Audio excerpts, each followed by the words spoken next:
Okay, I needed to make this video because I don't think people understand the level of difficulties in the differences of categories in HYROX races.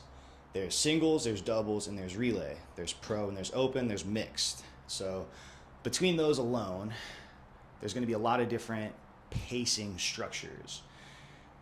Take it from me, our gym is HYROX affiliates. I train solos, I compete in duos and relay, and all of those are completely different structure as far as the pacing, the fueling, and even the running. So if you are considering running a HYROX race in the future, do your due diligence, and look into the styles of race. If you end up with a team or a partner, make sure that it is a partner that can actually help you out. It's somebody that's not really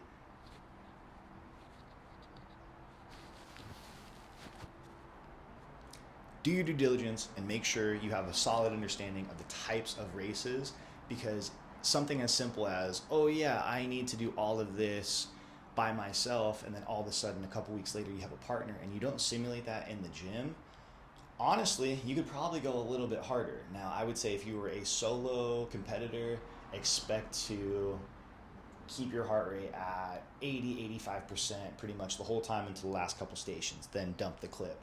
When it comes to the duos, I would keep it at like 70, 75, 80, also dump the clip towards the last 2 or 3 stations.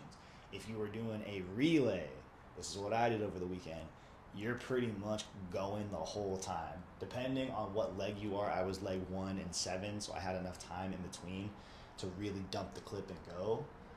But now that I've had a chance to train and compete at all these different categories, I've been able to compartmentalize how I would have trained a little bit differently for each, not only from the conditioning aspect, but also the simulation, handoff aspect, checking out the course.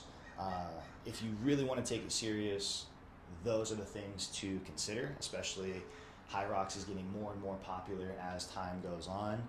It's only going to get busier, and we want to have as good of a time for as long of a time as possible.